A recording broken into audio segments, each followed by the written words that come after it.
irmãos queridos, muito boa noite.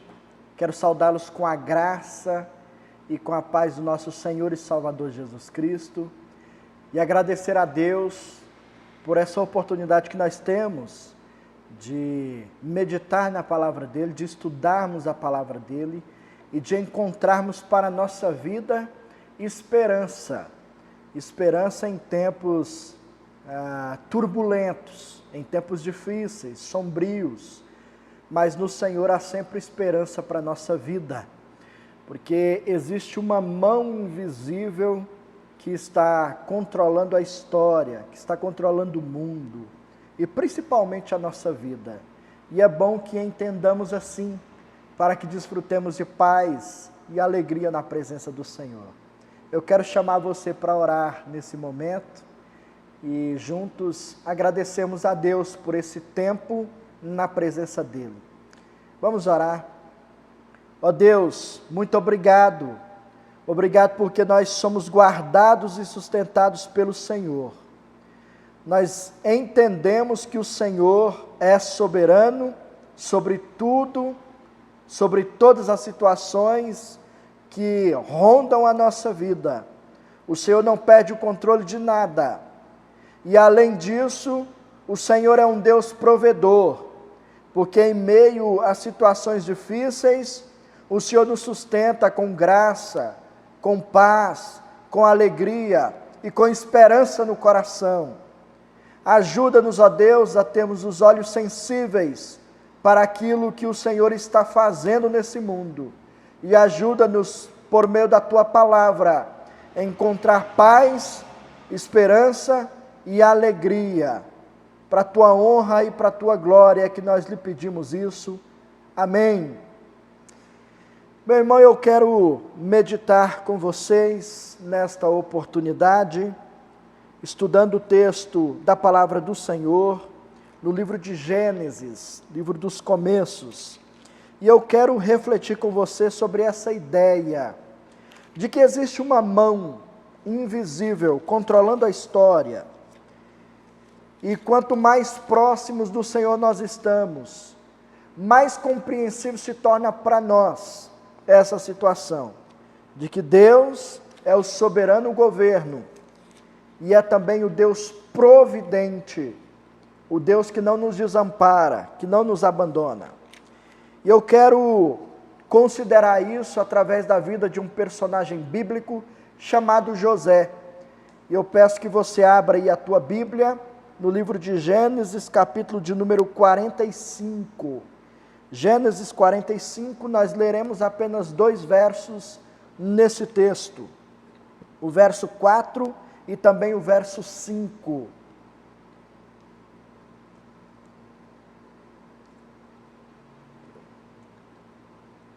Assim nos diz a palavra do Senhor. Disse José a seus irmãos: agora chegai-vos a mim. E chegaram-se. Então disse: eu sou José, vosso irmão, a quem vendeste para o Egito. Agora, pois, não vos entristeçais, nem vos irriteis contra vós mesmos, por me haverdes vendido para aqui, porque para a conservação da vida, Deus me enviou adiante de vós. Que Deus nos abençoe e nos ajude para entendermos a boa palavra dEle para a nossa vida. Meus queridos, talvez uma das maiores dificuldades e desafios para a nossa vida é o fato de que nós não conseguimos entender exaustivamente os planos e o projeto que Deus tem para a nossa vida. E eu digo isso porque, em muitos casos, nós queremos compartimentar o plano de Deus, como se ele fosse desenvolvido ou devesse ser desenvolvido em função da minha alegria e do meu contentamento.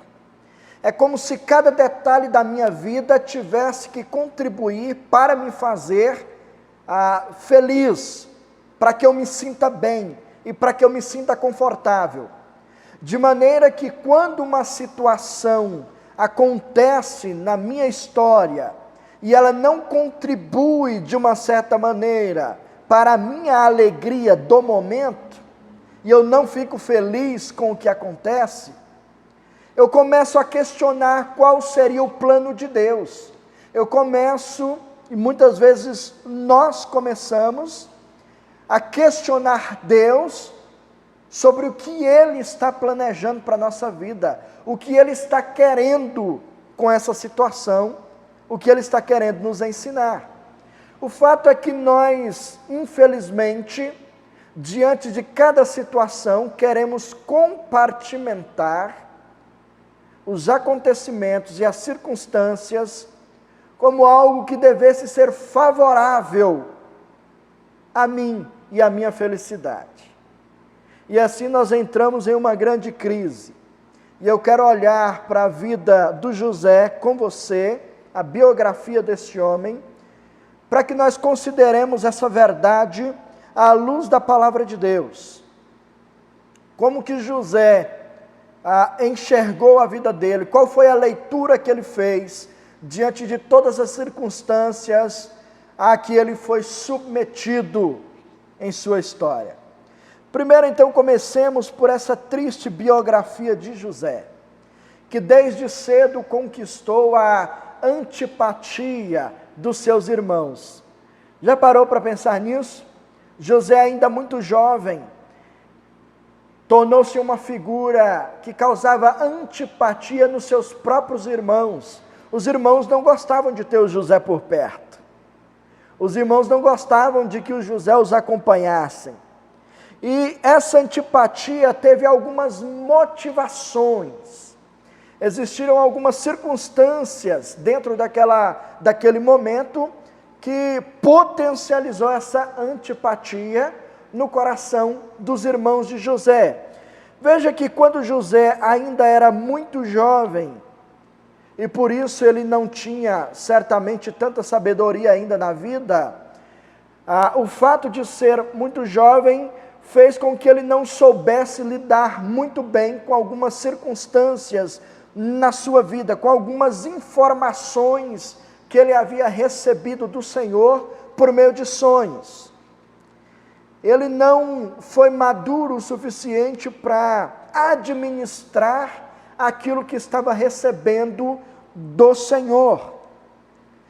Um outro detalhe é que os seus irmãos trabalhadores, os quais realmente ajudavam na manutenção e no sustento do lar, vejam que esses irmãos jamais iriam aceitar, jamais iriam ouvir com alegria que eles seriam servos desse irmão mais novo, porque era isso que José falava com eles. Tinham sonhos da parte do Senhor, e ele chegava nos seus irmãos e simplesmente falava: olha, vocês daqui a um tempo vocês vão me servir, porque foi assim que eu sonhei.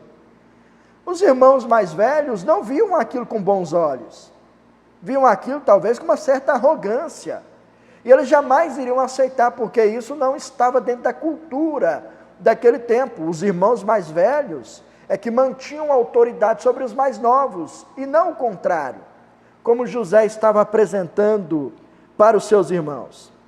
Então essa fala de José, lá no capítulo 37 de Gênesis, quando nós começamos a entender essa história, ela soa como uma certa arrogância da parte dele para com os seus irmãos.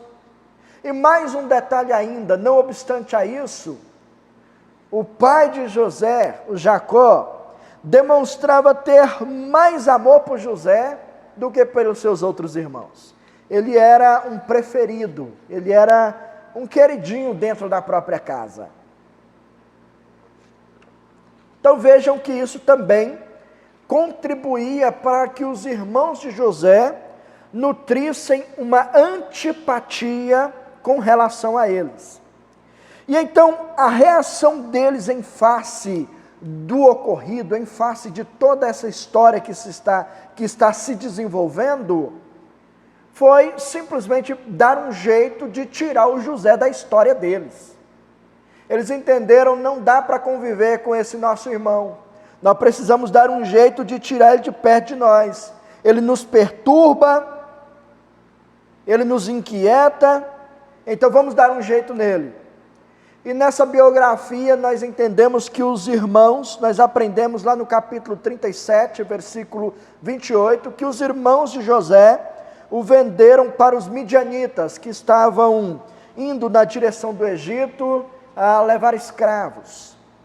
Então ele foi vendido como escravo para os midianitas. Foi uma forma que os irmãos encontraram de tirar o José da presença deles.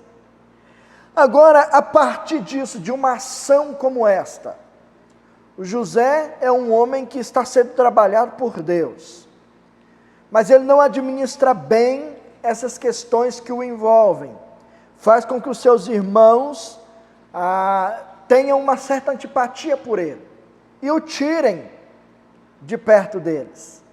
Os irmãos dão um jeito de mandá-lo para longe. Isso faz com que Deus reaja diante da situação. E agora nós começamos a ver nessa história também a ação de Deus em face dessa história.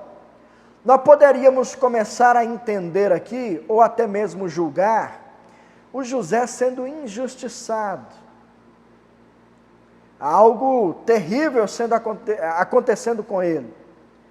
Mas nós vemos agora Deus entrar nessa história.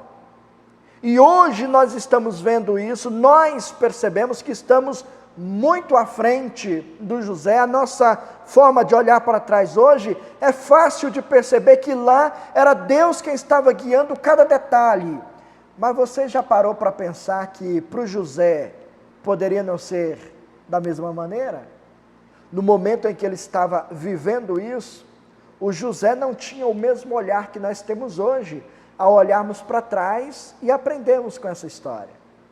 Mas vejam que agora nós podemos ver e perceber que Deus estava lá cuidando dele, porque o Senhor abençoava as ações e trabalhos de José. Onde ele era colocado, Deus o abençoava e o fazia ser próspero. A mão de Deus estava sobre a vida de José, ajudando-o em cada detalhe. E por causa dessa bênção de Deus, José se destacava e se tornava líder, onde quer que ele era colocado. Em todos os ambientes que José era colocado, é interessante percebermos isso, que Deus dava a ele as condições de se tornar um líder. Isso aconteceu na sua primeira fase, quando foi para a casa de um grande líder, lá no Egito, e ele se tornou um chefe dentro daquela mansão. Assim aconteceu na primeira fase na vida de José, lá no Egito. Tornou-se o grande líder na casa de Potifar. E aí nós sabemos da história que a esposa de Potifar acusou José de ter tentado violentá-la, e então José, desse grande posto, como um mordomo, um cuidador de tudo, na casa deste homem, ele é enviado para uma prisão. E aí nós encontramos José em uma segunda fase da sua vida. Lá na prisão, acontece que ele também se torna líder. Ele se torna um líder na prisão. Vejam como que Deus está trabalhando na vida desse homem, a fim de fazer com que tudo que parece contrário na vida dele vá redundando em bênçãos futuras. O José também chega na sua vida a alcançar o posto de ser o segundo homem na terra do Egito. É assim que a história dele, a biografia dele registra para nós. Ele tornou-se um governador na terra do Egito. Um homem que apenas o faraó falava acima dele. E então ele tinha autoridade naquele lugar. O fato é que na história dele nós vamos percebendo que tudo aquilo que nós poderíamos considerar como sofrimento, Deus vai transformando em bênçãos. Mas nós não podemos nos esquecer de que bênção não está relacionada estritamente a aspectos materiais na nossa vida. Nós não somos adeptos de uma teologia da prosperidade. Nós não podemos acreditar que a maior bênção aqui na vida do José seja simplesmente o fato dele estar sendo materialmente suprido pelo Senhor. Porque existe uma carência na vida dele, da qual ele não foi liberto. Imagine que o José, ainda que estivesse sendo abençoado por Deus em uma terra distante, ele teve que suportar isso. Desde a sua adolescência, passar a sua juventude inteira, chegar na fase adulta, vivendo longe da sua terra natal, vivendo longe da sua família. Ele não pôde acompanhar o envelhecimento do seu pai, ele não pôde se despedir do seu pai, ele foi arrancado de uma maneira brutal do convívio da sua família. Então vejam, que esta situação não foi suprida na vida do José, ele teve que superar isso. Eu digo isso porque em toda a história dele, nós percebemos que ele nunca foi desafiado, por exemplo, a trabalhar forçadamente. Ele nunca se tornou um escravo, como nós mencionamos antes. Ele chega na casa do Potifar, ele se torna um líder. Depois ele vai para a prisão, ele também se torna um líder. Ele se torna depois um grande líder no Egito. Então, em todo o tempo, nós percebemos que Deus está conduzindo essa história e transformando as más intenções direcionadas ao José como instrumentos de bênção para a vida dele. É isso que Deus está fazendo aqui. E José entendeu que todo este processo não partiu dos seus próprios irmãos. É isso que fica muito mais interessante na última fase da história deste homem. Ele chama os seus irmãos à sua presença, e ele declara isso aos seus próprios irmãos. Ele tem uma cosmovisão divinamente direcionada, orientada pelo Senhor, porque ele entendeu o estrago que o pecado trouxe para a nossa história, e aquilo que os homens fazem de mal, é por causa da influência do pecado. Por isso que José não nutre nenhum tipo de vingança contra os seus irmãos, pelo contrário, ele compreendeu que essa história estava dentro de uma história muito maior. Essa história era apenas um detalhe, um capítulo dentro de uma história maior. Ela fazia parte de um processo no qual ele havia sido inserido. José simplesmente foi alvo de um projeto maior da parte de Deus, onde Deus queria preservar a vida do seu povo, por meio de uma ação poderosa, onde Ele mesmo iria permitir, iria enviar uma grande crise sobre a terra, iria faltar alimento em todas as partes da terra. E então o Senhor Deus trabalha por meio da liderança de José, a fim de que abastecesse a terra do Egito e também conseguissem abastecer os demais cantos naqueles dias. Deus usou a vida de José para que nesse tempo de crise, a sua própria família fosse preservada, a sua própria família fosse cuidada, a sua própria família fosse livrada da morte por causa da fome. Deus usou a vida de José, mas nós não podemos nos esquecer dos detalhes que essa história nos traz. E essa é a conclusão a que nós chegamos. Que Deus muitas vezes pode submeter pessoas como eu e você a muitos desafios, a fim de que por meio dos desafios que nós enfrentamos, Deus cumpra os seus propósitos na história.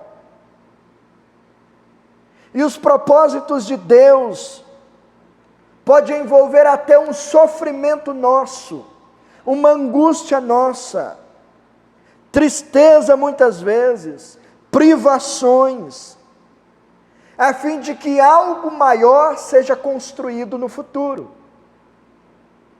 Um livramento maior aconteça. Mas é essa mão de Deus que trabalha na história, por meio da vida dos seus servos, porque foi assim que aconteceu com a história de José. José teve que abrir mão de muitas coisas, principalmente do convívio da sua família. Ele teve que sofreu acusações falsas. Mas em tudo isso nós vemos esse homem superando cada desafio, porque a mão de Deus que controla o mundo, que controla todas as coisas, estava controlando cada detalhe na vida do José. Por meio do sofrimento dele, toda a nação, do povo de Deus, foi livrada de morrerem por causa da fome. Essa é a história do José, que nos fala sobre essa mão invisível de Deus, controlando toda a história, controlando cada aspecto na história.